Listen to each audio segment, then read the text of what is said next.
Hi ಸ್ನೇಹಿತರೆ, ಎಲ್ಲರಿಗೂ ನಮಸ್ಕಾರ. ಎಲ್ಲರೂ ಹೇಗಿದ್ದೀರಾ?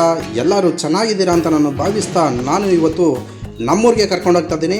ನಮ್ಮೂರಲ್ಲಿ ಒಂದು ದೇವ್ರ ಕಾರ್ಯ ಮಾಡ್ತಿದ್ರು. ಆ ದೇವ್ರ ಕಾರ್ಯದಲ್ಲಿ ಒಂದು ಭರ್ಜರಿ ಬಾಡೂಟ ಇದೆ. ನೋಡಿ ಯಾವ ಥರ ಇಲ್ಲಿ ಮಾಡಿಟ್ಟಿದ್ದಾರೆ ಅಂತ. ಇದ್ರ ಬಗ್ಗೆ ನಾನು ಒಂದು ವಿಡಿಯೋ ಮಾಡ್ತಾ ಇದ್ದೀನಿ. ಹಾಗಾದರೆ ತಡ ಮಾಡೋದಕ್ಕೆ ಬನ್ನಿ. ಹಾಗಾದರೆ ಭರ್ಜರಿ ಬಾಡೂಟನ ಯಾವ ಥರ ಮಾಡ್ತಾರೆ ಅಂತ ನಾವು ಈ ವಿಡಿಯೋದಲ್ಲಿ ನೋಡ್ಕೊಬರೋಣ. ಬಾಡೂಟ ಅಂತ ಹೇಳಿದ್ರೆ ನಮ್ಮ ಮಂಡ್ಯ ಜಿಲ್ಲೆಯಲ್ಲಿ ತುಂಬಾ ಫೇಮಸ್. ಈ ಬಾಡೂಟವನ್ನು ನಮ್ಮ ಮಂಡ್ಯ ದಳ್ಳಿಗಳಲ್ಲಿ ಪ್ರತಿಯೊಂದು ಕಾರ್ಯಕ್ರಮದಲ್ಲೂ ಮಾಡ್ತಾರೆ.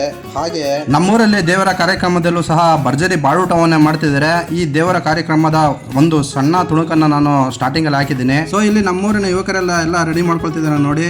ಸೌತೆಕಾಯಿ, ನಿಂಬೆಹಣ್ಣು, ಈರುಳ್ಳಿ ಎಲ್ಲ ಕಟ್ ಮಾಡಿಕೊಂಡು ಮತ್ತೆ ಸಾಂಬಾರಿಗೆ ಏನೆಲ್ಲ ಬೇಕು ಪೇಸ್ಟ್ ಎಲ್ಲ ರೆಡಿ ಮಾಡ್ಕೊಂಡಿದ್ದಾರೆ. ಮತ್ತು ಇಲ್ಲಿ ಮಟನ್ನು 50 kg ಮತ್ತು ಚಿಕನ್ನು 70 kgನ ರೆಡಿ ಮಾಡಿ ಇಟ್ಕೊಂಡಿದ್ದಾರೆ. ಸೊ ಈ ಫಂಕ್ಷನಲ್ಲಿ 2 ಮೇಕೆಯನ್ನು ಕಟ್ ಮಾಡಿದ್ದಾರೆ. 2 ಮೇಕೆಯಿಂದ 50 kg ಮಟನ್ ಅಂತ ಹೇಳ್ತಿದ್ದಾರೆ.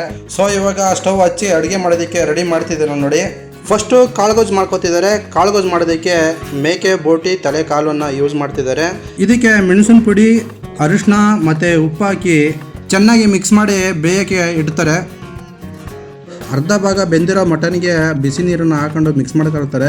ಮಿಕ್ಸ್ ಮಾಡ್ಕೊಂಡು ಒಂದು ಸ್ವಲ್ಪ ಬೆಂದಿದೆಯಲ್ಲ ಅಂತ ಚೆಕ್ ಮಾಡ್ಕೊಂಡು ಇದಕ್ಕೆ ಸೌತೆಕಾಯಿನ ಹಾಕಿ ಬೇಯಿಸ್ತಾರೆ. ಯಾಕೆ ಅಂತ ಹೇಳಿದ್ರೆ ಬೇಗ ಬೇಯಲಿ ಅಂತ. ಅದಾದಮೇಲೆ ಇಲ್ಲಿ ಆಲ್ರೆಡಿ ಬೇಯಿಸಿಟ್ಕೊಂಡಿರುವಂಥ ಸುವರ್ಣಗೆಡ್ಡೆಯನ್ನು ಹಾಕಿ ಮಸಾಲೆಗಳನ್ನು ಹಾಕ್ತಾರೆ. ಇಲ್ಲಿ ಮಟನ್ ಮಸಾಲ, ತೆಂಗಿನಕಾಯಿ ಪೇಸ್ಟು ಮತ್ತು ಇಲ್ಲಿ ರುಬ್ಕೊಂಡಿರುವಂತಹ ಮಸಾಲವನ್ನು ಹಾಕಿ ಚೆನ್ನಾಗಿ ಮಿಕ್ಸ್ ಮಾಡಿ ಇನ್ನೂ ಒಂದು ಸ್ವಲ್ಪ ಬೇಯಿಸ್ಕೊಳ್ತಾರೆ. ಇಲ್ಲಿ ಮತ್ತೆ ಇನ್ನೊಂದು ಸ್ವಲ್ಪ ಚಿಲ್ಲಿ ಪೌಡ್ರ್ ಹಾಕೊಂಡು ಮತ್ತು ರುಚಿಗೆ ತಕ್ಕಂತಹ ಉಪ್ಪನ್ನು ಹಾಕೊಂಡು ಬೇಯಿಸ್ಕೊಳ್ತಾರೆ. ಸೊ ಹೀಗೆ ಕಾಳುಗೋಜನ್ನು ರೆಡಿ ಮಾಡ್ಕೊಳ್ತಾರೆ. ಕಾಳುಗೋಜು ರೆಡಿಯಾಗಿದೆ. ಮಟನ್ ಮಸಾಲ ಒಂದು ಸ್ವಲ್ಪ ಬೇಕಾಗಿತ್ತು ಅನಿಸುತ್ತೆ. ಇನ್ನೊಂದು ಸ್ವಲ್ಪ ಹಾಕೊಂಡು ಎಲ್ಲ ರೆಡಿ ಮಾಡ್ಕೊಂಡ್ರು ಇದನ್ನು. ಇಲ್ಲಿ 4 ಜನ ಭಟ್ರು ಇದ್ರು. 4 ಜನ ಭಟ್ರನ್ನು ಒಂದೊಂದು ಡಿಶ್ ಮಾಡ್ತಿದ್ರು. ಒಬ್ಬರು ಕಾಳುಗೋಜು ಮಾಡ್ತಿದ್ದಾರೆ, ಮತ್ತೊಬ್ಬರು ಗ್ರೀನ್ ಚಿಕನ್ ಮಸಾಲ ಮಾಡ್ತಿದ್ರು. ಇಲ್ಲಿ ಚಿಕನ್ಗೆ ಒಗ್ಗರಣೆ ಮಾಡಿರುವಂತಹ ಆನಿಯನ್ ಹಾಕೊಂಡು ಚಿಕನ್ ಮಸಾಲ ಹಾಕೊಂಡು ರುಚಿಗೆ ತಕ್ಕಂಥ ಉಪ್ಪನ್ನು ಹಾಕೊಂಡು ಮತ್ತು ಟೊಮೊಟೊ ಹಾಕೊಂಡು ಮಿಕ್ಸ್ ಮಾಡ್ಕೊಂಡ್ರು. ಮಿಕ್ಸ್ ಮಾಡ್ಕೊಂಡು ಒಂದು ಸ್ವಲ್ಪ ಬೇಯಕ್ಕೆ ಹಾಕಿದ್ರು. ಜೊತೆಗೆ ಕರಿಬೇವನ್ನು ಸಹ ಹಾಕೊಂಡು ಮಿಕ್ಸ್ ಮಾಡ್ಕೊಳ್ತಿದ್ದಾರೆ.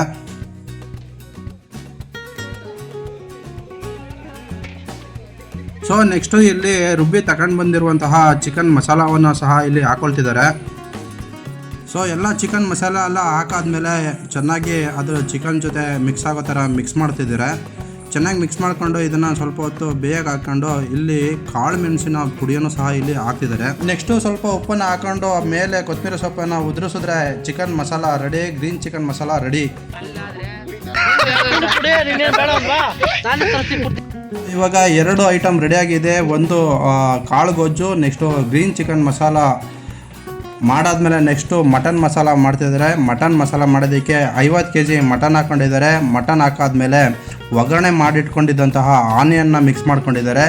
ಮಿಕ್ಸ್ ಮಾಡಿಕೊಂಡು ಅದಕ್ಕೆ ಅರಿಶಿನವನ್ನು ಹಾಕ್ಕೊಂಡು ನೆಕ್ಸ್ಟು ರುಚಿಗೆ ತಕ್ಕಂಥ ಉಪ್ಪನ್ನು ಸಹ ಹಾಕ್ತಿದ್ದಾರೆ. ಅದಾದಮೇಲೆ ಇಲ್ಲಿ ಚಿಲ್ಲಿ ಪೌಡ್ರನ್ನು ಸಹ ಇಲ್ಲಿ ಮಿಕ್ಸ್ ಮಾಡಿಕೊಂಡು ಚೆನ್ನಾಗಿ ಬೇಯಿಸ್ಕೊತಾರೆ. ಇದನ್ನು ಬೇಯಿಸೋದಕ್ಕೆ ಅಟ್ಲೀಸ್ಟ್ ಒಂದು 3 hour ಆದರೂ ಚೆನ್ನಾಗಿ ಬೇಯಿಸ್ಕೊಳ್ಬೇಕು. ಸೊ ಇಲ್ಲಿ ಮಟನ್ ಬೇಯಿಸ್ತಾ ಇರಬೇಕಾದ್ರೆ ನನ್ನದು ವೀಡಿಯೋ ಸ್ಕಿಪ್ ಆಯಿತು. ನಾನು ಮಟನ್ ಮಸಾಲ ಹಾಕೋದೆಲ್ಲ ನನಗೆ ಸಿಗಲಿಲ್ಲ. ಸೊ ಮಟನ್ ಮಸಾಲ ಎಲ್ಲ ಹಾಕಾದ್ಮೇಲೆ ಇಲ್ಲಿ ಮಟನ್ನ ಸಪ್ರೇಟ್ ಮಾಡ್ಕೊಂಡು ಮಟನ್ನೇ ಹುರ್ಕೊಳ್ತಾರೆ. ಸೊ ಇಲ್ಲಿ ಸಾಂಬಾರು ರೆಡಿಯಾಗಿದೆ. ನೆಕ್ಸ್ಟು ಮಟನ್ನ ಹುರಿಯೋದನ್ನು ನಾನು ತೋರ್ಸೋಕ್ಕಾಗಲಿಲ್ಲ, ದಯವಿಟ್ಟು ಕ್ಷಮಿಸಿ.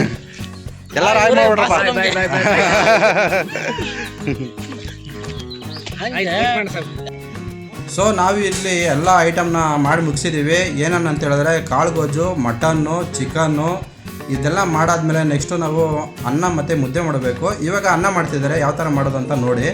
ಸೊ ಇಲ್ಲಿ ಕುದೀತಾ ಇರುವಂಥ ನೀರಿಗೆ ಒಂದು 25 kg ಇರ್ಬೋದು, ಅದನ್ನು ಹಾಕ್ತಿದ್ದಾರೆ. ಹಾಕೊಂಡು ಮುಕ್ಕಾಲು ಭಾಗ ಬೇಯಿಸ್ಕೊಂಡು ಅದನ್ನು ನೀರಿಂದ ಸಪ್ರೇಟ್ ಮಾಡಬೇಕು. ಈ ಥರ ತೂತು ಬೋಸಿಗೆ ಹಾಕೊಂಡು ನಾವು ಅನ್ನನ ಸಪ್ರೇಟ್ ಮಾಡ್ಕೊಳ್ಬೇಕು. ಸೊ ಅನ್ನ ರೆಡಿ ಮಾಡ್ಕೊಂಡ್ವಿ. ರೆಡಿ ಮಾಡ್ಕೊಂಡಾದ್ಮೇಲೆ ಮುದ್ದೆನೂ ಮಾಡಿದ್ವಿ. ಮುದ್ದೆ ಮಾಡೋದನ್ನ ನಾನು ಒಂದು ಸಪ್ರೇಟ್ ವೀಡಿಯೋ ಮಾಡಿ ಹಾಕಿದ್ದೀನಿ. ಸೊ ಯಾರೆಲ್ಲ ನೋಡಿಲ್ವೋ ಆ ವಿಡಿಯೋನ ನಾನು ಡಿಸ್ಕ್ರಿಪ್ಷನಲ್ಲಿ ಹಾಕಿರ್ತೀನಿ, ನೋಡ್ಕೊಳ್ಳಿ. ಮತ್ತು ಈ ವಿಡಿಯೋನ ಯಾರೆಲ್ಲ ನೋಡ್ತಿದ್ದಾರಾ ದಯವಿಟ್ಟು ಲೈಕ್ ಮಾಡಿ ಅಂತ ಕೇಳ್ಕೊತೀನಿ. ಮತ್ತು ಯಾರೆಲ್ಲ ಸಬ್ಸ್ಕ್ರೈಬ್ ಮಾಡಿದ್ರೆ ನೋಡ್ತಿದ್ದಾರಾ ದಯವಿಟ್ಟು ಸಬ್ಸ್ಕ್ರೈಬ್ ಮಾಡ್ಕೊಳ್ಳಿ ಅಂತ ಕೇಳ್ಕೊತೀನಿ. ಹಾಗೆ ಕಮೆಂಟ್ನೂ ಸಹ ಮಾಡಿ ಅಂತ ಕೇಳ್ಕೊತೀನಿ. ಸೊ ಈ ಒಂದು ಕಾರ್ಯಕ್ರಮದಲ್ಲಿ ನಾವು ಏನೇನು ಮಾಡಿದ್ದೀವಿ ಅಂತ ಹೇಳಿದ್ರೆ ಕಾಳುಗೊಜ್ಜು, ಮಟನ್ನು, ಚಿಕನ್ನು, ಅನ್ನ, ಸಾಂಬಾರು ಮತ್ತು ರಸಮ್ಮು, ಅದ್ರ ಜೊತೆಗೆ ಸೌತೆಕಾಯಿ, ನಿಂಬೆಹಣ್ಣು, ಈರುಳ್ಳಿ ಕಂಪಲ್ಸರಿ ಇರಲೇಬೇಕು. ಅದಿಲ್ಲ ಅಂತ ಹೇಳಿದ್ರೆ ಊಟ ಕಂಪ್ಲೀಟ್ ಆಗೋಲ್ಲ. ಸೊ ಇಷ್ಟಾಗಿತ್ತು ಇವತ್ತಿನ ಈ ವಿಡಿಯೋ. ಊಟ ಮಾಡೋದನ್ನು ನಾನು ವೀಡಿಯೋ ಮಾಡೋಕ್ಕಾಗಲಿಲ್ಲ. ಆದ್ರೂ ಇಲ್ಲಿ ನಮ್ಮಪ್ಪ ಊಟ ಮಾಡ್ತಿದ್ರು ನೋಡಿ, ಇವರೇ ನಮ್ಮಪ್ಪ.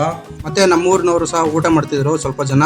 ಸೊ ಅವ್ರದ್ದು ಮಾತ್ರ ತೆಗೆದಿದ್ದೀನಿ. ಲಾಸ್ಟಲ್ಲಿ ಭಟ್ರುಗಳು 3 ಜನ ಭಟ್ರುಗಳು ತುಂಬ ಡ್ಯಾನ್ಸ್ ಮಾಡಿದ್ದಾರೆ ನೋಡಿ. ಸೊ ನೋಡಿ, ಎಂಜಾಯ್ ಮಾಡಿ.